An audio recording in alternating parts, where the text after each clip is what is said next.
are now listening to the War Report Podcast Network.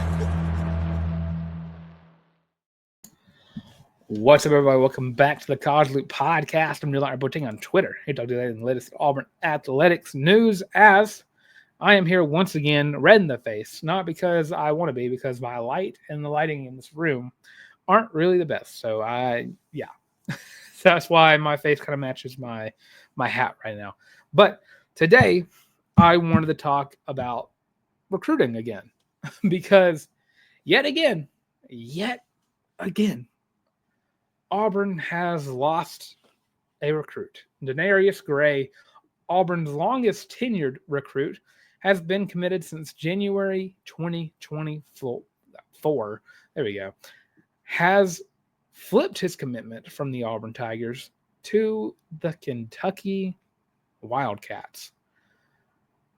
I don't know what to think. And again, this is one of those things that I'm going to kind of add onto this in just a second. Because, Auburn lost another recruit commitment-wise, not the flipping. Losing a recruit to Kentucky is about as bad as it can get. And I mean that with the utmost respect for what Kentucky has done in the past with their football program. But Kentucky's on a downward spiral at this point. Zach Calzada is your quarterback. And yeah, Zach Calzada beat Alabama, but that was half a decade ago at this point. But I said there, and, if it's playing time, it's playing time. If it's Auburn backed off, Auburn backed off. But here's the thing. If you're a 2026 guy, and this is a recruiting pitch, so you can use this if you'd like.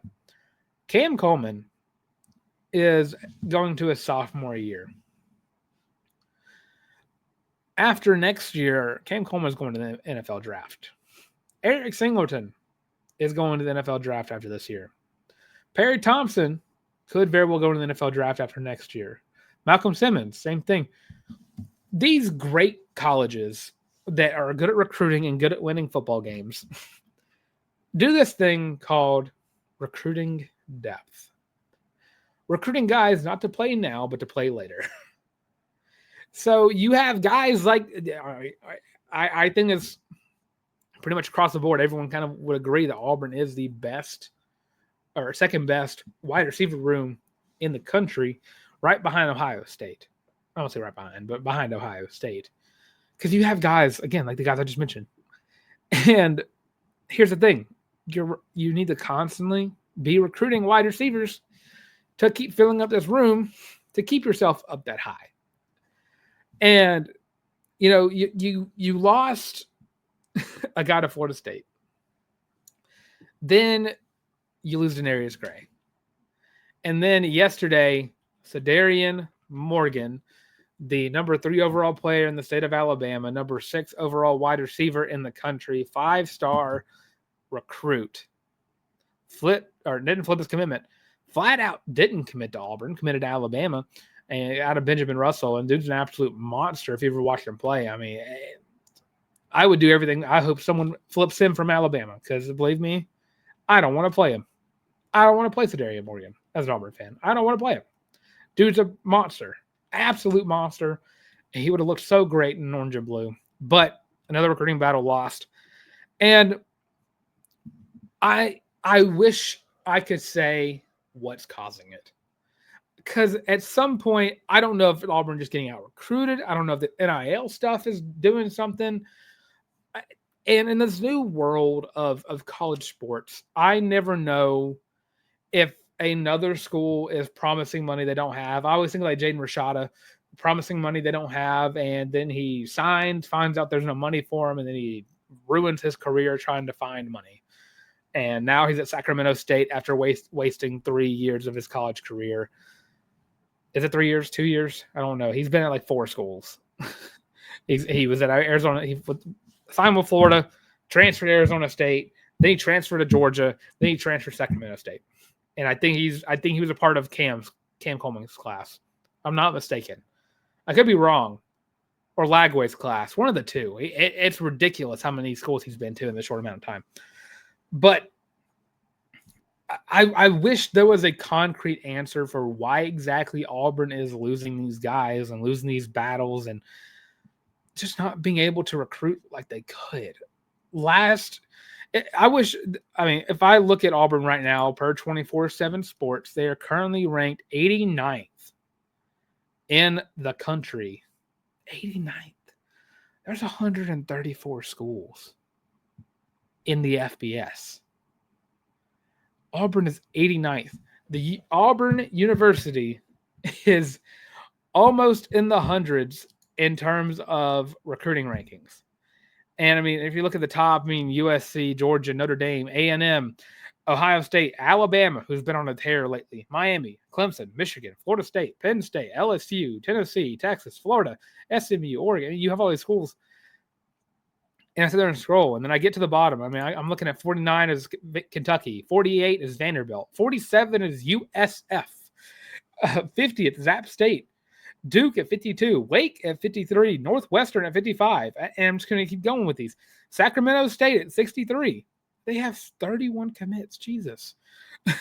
San Diego State at 65. UNLV, Fresno State. The list goes on and on and on. Toledo, Temple, East Carolina, Tulsa, Idaho, Nevada, South Alabama, Texas State, San Jose State, and Louisiana. Then you have Auburn right between Louisiana and UConn. That is absolutely crazy to me. I mean, what are the ways Auburn can turn this around, right? And of course, the winning side of things would change a lot. But it's hard for me to cope right now when I know UC Davis is 98th in the country. And Northern Arizona is right there. I mean, and Colorado's down here at 100. And I could probably scroll and find some other schools that, should be recruiting a lot better than what they are. I mean, Coastal Carolina is down here. UAB is down here, but I don't really think they're like big for recruiting. But there's like a lot of schools that Auburn is a little too close to right now, if I must say so. I mean, there's 158 schools in this in the recruiting rankings. And again, it's just I would love to know what it is. And I don't listen. I refuse to acknowledge the we backed off crowd. I don't. If someone is saying about Sadaria Morgan, I don't know what to tell you. I feel like that was a battle that Auburn straight up just lost. But like with Denarius Gray, what is the outside of money? Because I hope it's not money. If it's money that high schoolers are chasing, or if it's fully what they're after, that's crazy.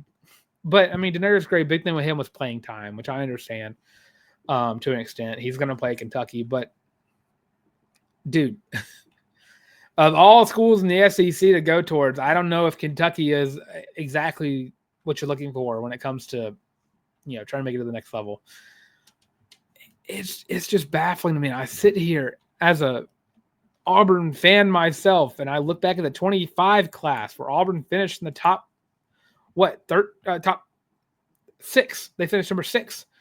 The 24 class, Auburn was number 8. And the 23 class, Auburn was in the top 15, 20, 19th. And then out of nowhere, 89.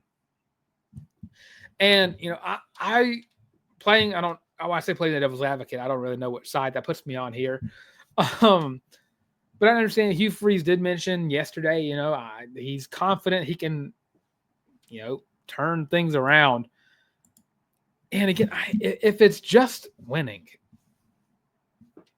that's a lot of work you got to do to turn some of these heads around. I mean, if I look at the state of Alabama right now, and I look at those recruits from the state of Alabama, Auburn is not on the list.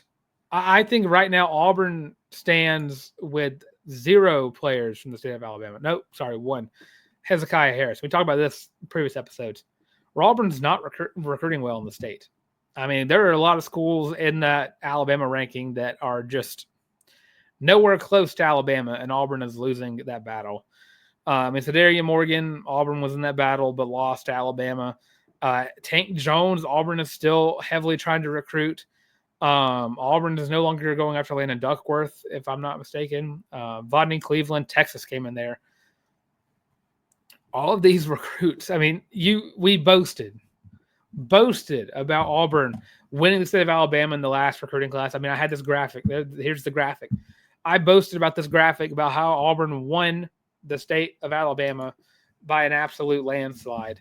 And now I'm just watching Auburn just get thrown aside for other schools. I mean, I mentioned it.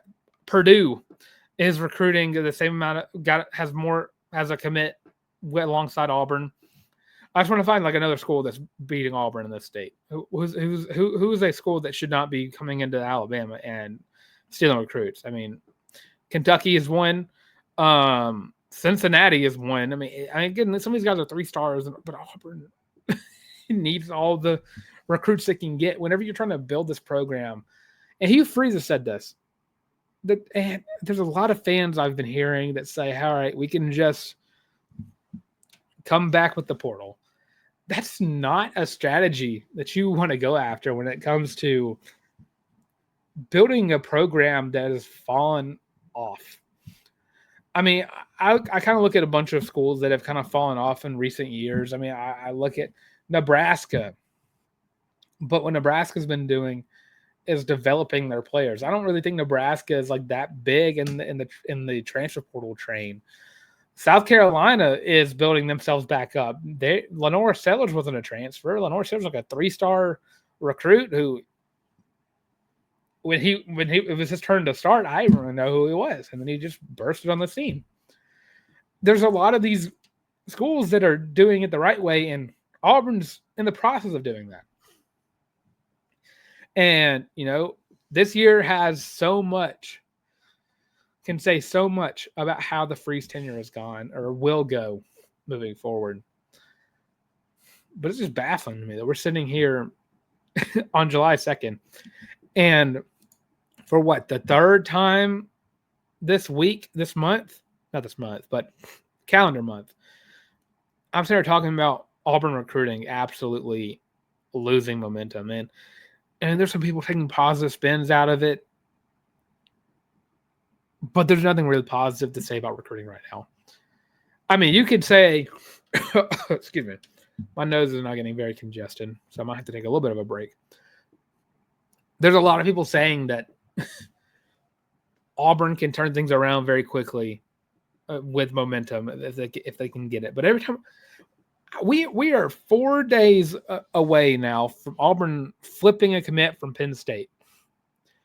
But we are also a week away from Auburn losing 3 commits.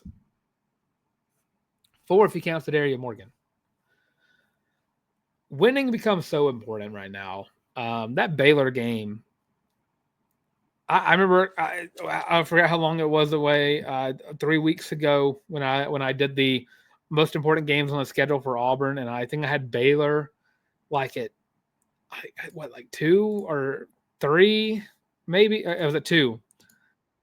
We might be going into this year right now with Baylor as the most important game on the schedule. How Auburn walks in to Waco, Texas, week 1, and how they leave Waco, Texas might determine how the season looks, for better or for worse. And I got some other games we're going to talk about in a little bit after the break, because, I mean, they're both on this list that I gave, 4 and 5, or 3 and 5, not mistaken. But every game is, and it's not like they're like moving up a ladder or anything, but they're becoming more and more important. It's, if I were to put it like in a graph, it's their y-axis isn't really moving, but their x-axis is. Like that one game's not getting more important than the other, but the importance of those games are getting higher. And that's kind of where that stands, is now that you are 89th in recruiting, and now you're talking about the fact that you can turn things around with the momentum, which there's no momentum. If I were to equate it to anything, it's like you have the tortoise and the hare turned out exactly how it should have turned out. And Auburn's a turtle. They're the tortoise, moving slowly. And again, I just wish I could equate it to a specific reason. I wish there was something that I could say as to why Auburn is losing these battles. But I just feel like in this new age of recruiting, it's kind of hard to determine that. And I mean, if there is any momentum, I mean, Auburn did pick up a safety in Jacoby Matthews at Texas A&M. I think I'd be remiss not talking about that for a little bit. But again, it was a depth pickup. He hasn't played in a year, so I'm not gonna say it's like a boom of a pickup, but it's not a terrible pickup. He was a former 5-star guy at A&M, hasn't played in a year. Don't imagine he's gonna be in the lineup. Or at least early, higher up on the lineup, especially with it being July 2nd, and we play football next month. So I don't know, but yeah, it just sucks that I'm here for the third time in 2 weeks talking about how terrible Auburn has been recruiting, and I hope to everything that Hugh Freeze has a plan and it'll work out. But again, I just hate that some fans are just saying, "Oh, well, we'll just pick it back up when it's portal season." Auburn doesn't need to be that school. I understand like the whole like aim for the heavens, and if you fail, you'll fall upon the stars. Cool. Whenever you're trying to reach Alabama and Georgia's level and Texas level, Ohio State's level, whoever you're trying to reach level, the peak. When you're trying to reach the peak of college football, you don't need to fall and land upon the Ole Misses and the Penn States. Those schools that find ways to have good regular seasons but just collapse in the postseason. And because at that point you just, and I mean, at that point I guess I can't really complain if Auburn was doing that. It's better than going 5-7, 6-7, however many and losing records in a row Auburn's had. But good Lord, you got to be kidding me that Auburn is recruiting this poorly. And again, I wish I could put it down to one thing. Is it NIL?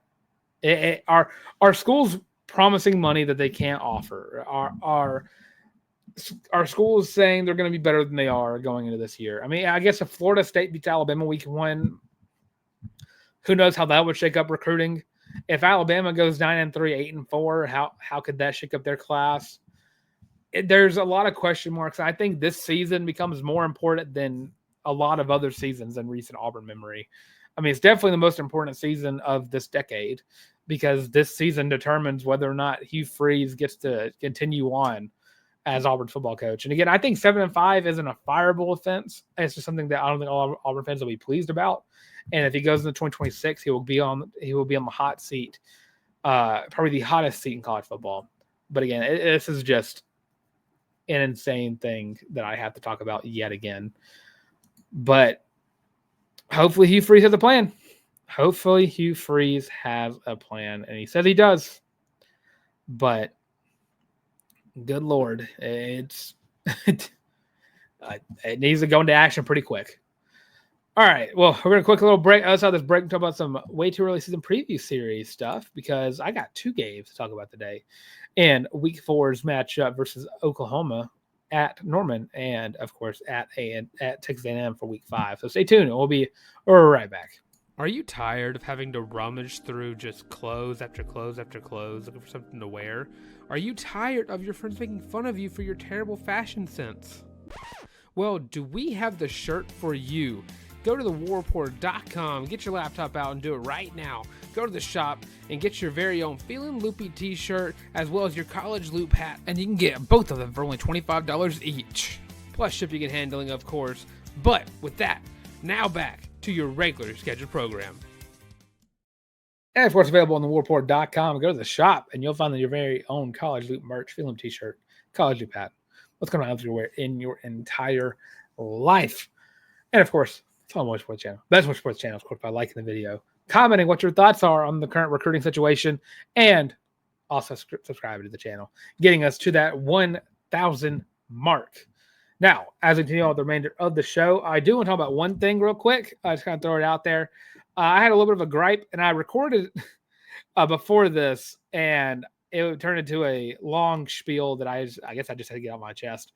Paul Feinbaum mentions that Arch Manning is the best college quarterback since Tim Tebow. That's a joke. Not like he's saying it's a joke. That's a joke statement to make. That's a terrible take. Because since Tim Tebow, I can think of 1, 2, 3, like 5 quarterbacks from Auburn alone that are better than Arch Manning is right now. Cam, Nick Marshall, Jared Stidham, Bo Nix. I mean, dude, Sean White might be arguably better than Arch Manning is right now if Sean White had just stayed healthy. Is he better than Peyton Thorne right now? I don't know. You've not seen Arch Manning play enough competition to say a statement so cold and just a desperation attempt for some clicks. But regardless, besides the point, we're going to continue on with the way too early season preview series as we get ready for 2 of the most important games on the schedule for Auburn this season. Starting off with the second away game of the year, Week 4's matchup at Oklahoma. And, you know, if Auburn stepped up quarterback-wise, and if they're one of the top schools have done so, I think Oklahoma definitely is the top school. Going from a terrible quarterback situation to going to John Mateer, who I think makes this game a lot more interesting.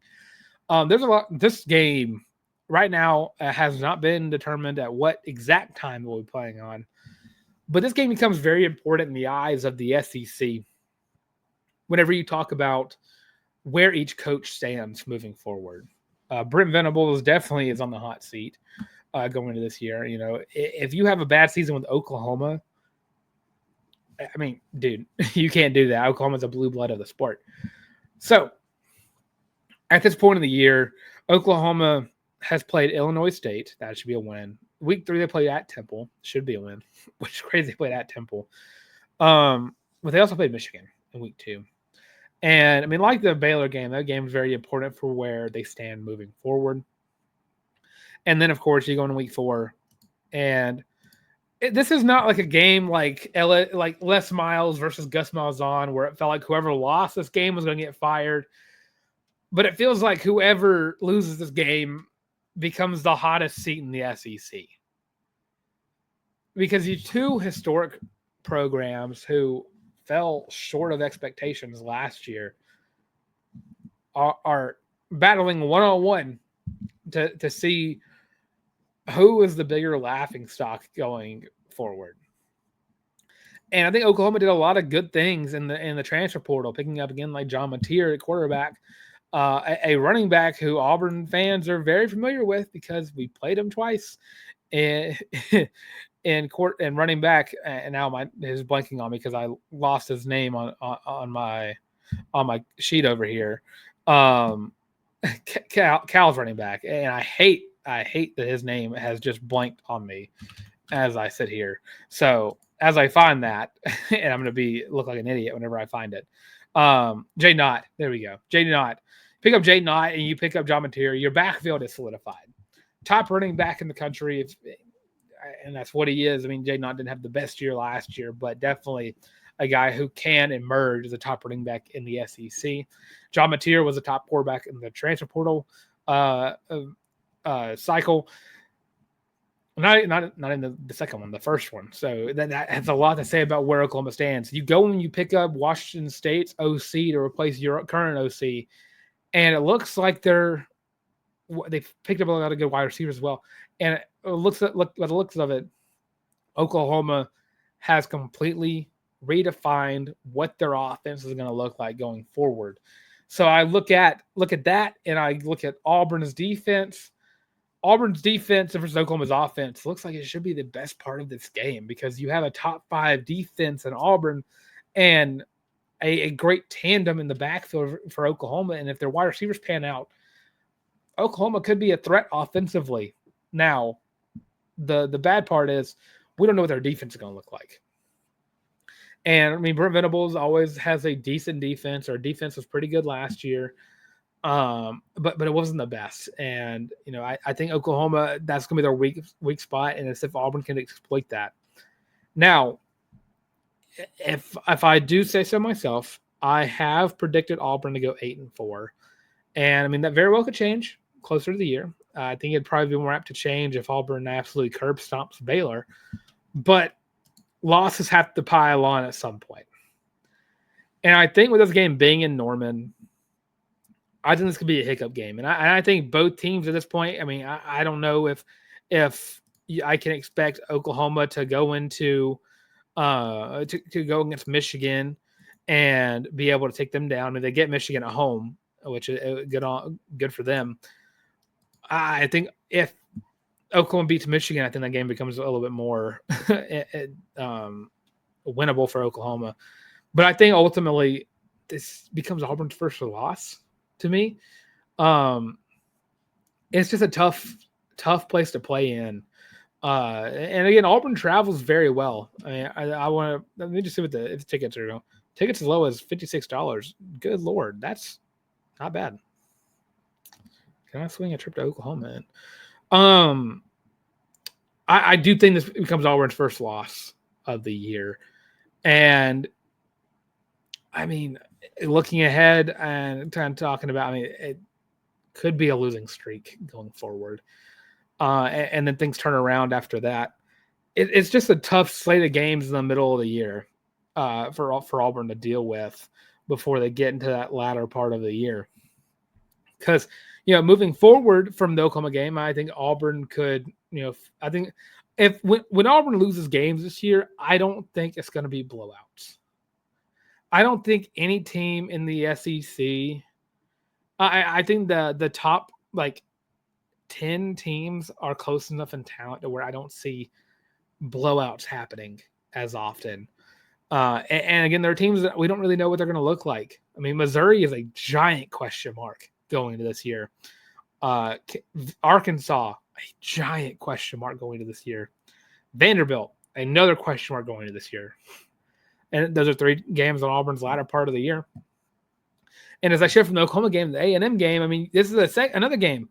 You have this game at College Station. So you go from Norman to College Station, one hostile environment to another, and you just in this world you lost close to Oklahoma, and you're going into a second year Mike Elko, who at the second year of him at Duke, Duke was a very good defensive minded team, and was able to get things done the right way to win games and to stay in it. And I think Mike Elko was such a great hire for Texas A&M. You bring in a guy who gave you one of your top defenses of the century. And I think that with Marcel Reed, and again, I love Marcel Reed's game. Whenever it was Auburn was looking for a transfer quarterback anyways, but whenever it was a conversation about whether or not they would try to stick with Connor Wegman or stick with Marcel Reed, I was hoping they would go with Connor Wegman because Marcel Reed would have been my guy that I wanted Hugh Freeze to go all hands on deck for, promise him whatever to get him. Because I think Marcel Reed, I think he's going to end up being one of A&M's best quarterbacks they've ever seen. And I mean, not Johnny Manziel level, but I think he'll be steps ahead of a Kellen Mond in the SEC era. I mean, as far as my A&M knowledge really goes, quarterback-wise. And Johnny Manziel was the first one I saw, and then a slew of guys kind of mixed in there. Kyler Murray, a few other guys, and then you get, of course, Kellen Mond for a good chunk of years. But I think that you could see Marcel Reed being in that conversation of one of the best A&M quarterbacks that they've seen. I just think he's that good. A&M also another team that was recruited extremely well. They've done that every single year. And, with Jimbo, it was always a matter of, are they even going to live up to the hype again? And I think it shifts with Mike Elko.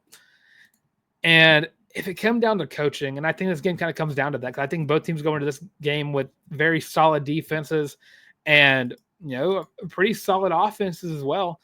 And I look at Texas A&M going into this game. At this point, they have played I think they get a bye week in the middle of this little slate. You got UTSA week 1, then you got Utah State the second week, then you get Notre Dame at Notre Dame. Then they get a bye week for Auburn. And I think that's like the worst thing to do. Auburn's coming off of a trip to Norman. Then they got to play A&M off a bye week. And that kind of plays into my factor here with Auburn. I think Auburn goes on a little skid right here.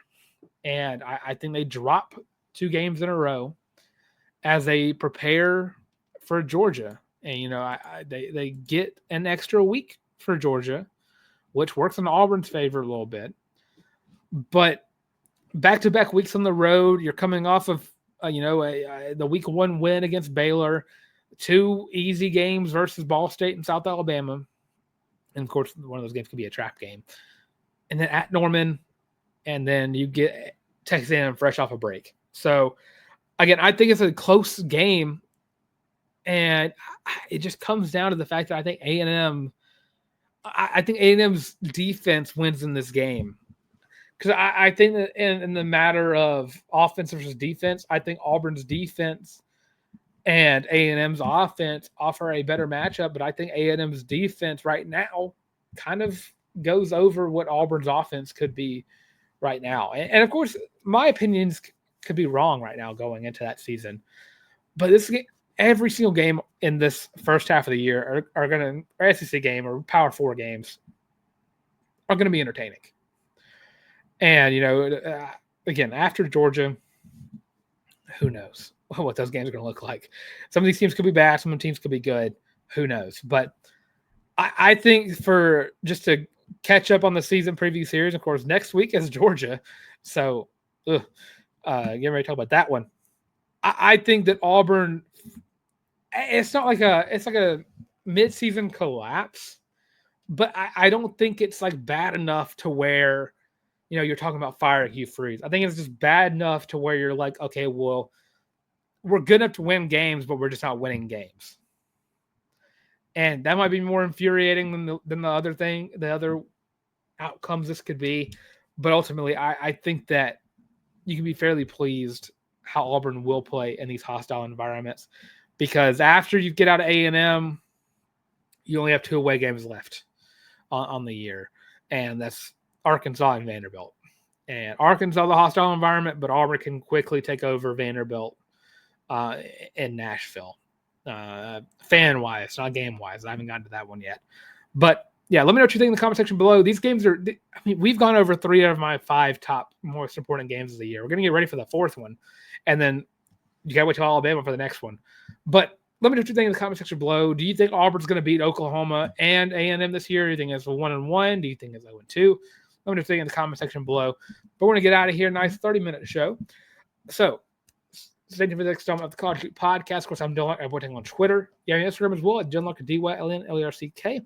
You have me on TikTok as well, at your boy the Tank. Follow me on there. Have some content that I'm planning on posting on there. Have some other content I'm trying to post, but I'm trying to get a schedule together. My schedule is quickly filling up. But check us out around the College League Podcast as well for more Auburn-based content as we get ready for football season, which is, good Lord, it is next month. Next month, we have Auburn football on our TVs toward the end of next month, the end of next month, actually.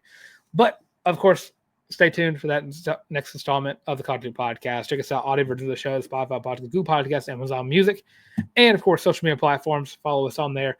Literally all of them. Whenever Auburn starts getting recruits, you'll see commitment posts go up. I've had a couple go in the graveyard this week, really. So stay tuned for that. Check us out on social media platforms. Literally all of them at the College Loop. With that being said, thanks for tuning in to the College League Podcast yet again. And as always, War Eagle.